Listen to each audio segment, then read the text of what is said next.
ஒரு ADHD சைல்டோட hyper ஆக்டிவிட்டியை reduce பண்ணுறதுக்காக அந்த பேரண்ட்ஸ் வந்து ஸ்விம்மிங் அனுப்புவாங்க, ஸ்கேட்டிங் அனுப்புவாங்க, அல்லது நிறைய ஃபிசிக்கல் ஆக்டிவிட்டி கொடுப்பாங்க. இந்த மாதிரி குடிக்கிறதுனால அந்த சைல்டு வந்து அன்னைக்கு ஈவினிங் வரைக்கும் ஓரளவுக்கு டயர்டாக இருந்து ஹைப்பர் ஆக்டிவிட்டி கம்மியாகுது.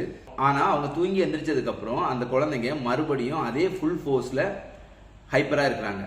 ஸோ என்னதான் நம்ம வந்து ஃபிசிக்கல் ஆக்டிவிட்டி கொடுத்தாலும் அன்னைக்கு ஒரு நாள் தான் அந்த குழந்தை டயர்டாக இருக்கு, அமைதியாக இருக்காங்க. ஆனால் அடுத்த நாள் மறுபடியும் அதே ஃபுல் ஃபோர்ஸில் ஹைப்பராக இருக்காங்க. ஸோ இந்த ஹைப்பர் ஆக்டிவிட்டி ஏன் குறையல? இதை குறைக்கணும்னா அவங்களோட மைண்டில் நாம் ஒர்க் பண்ணணும். அவங்க மைண்டில் ஒர்க் பண்ணோம்னா அவங்களோட ஹைப்பர் ஆக்டிவிட்டியை குறைக்க முடியும். அவங்க மைண்டில் இம்பல்ஸ் கண்ட்ரோல் டெவலப் பண்ணியாச்சுன்னா கண்டிப்பாக அவங்களோட ஹைப்பர் ஆக்டிவிட்டியை கம்மி பண்ண முடியும். இதை பற்றி டீட்டெயிலாக பேசியிருக்கேன்.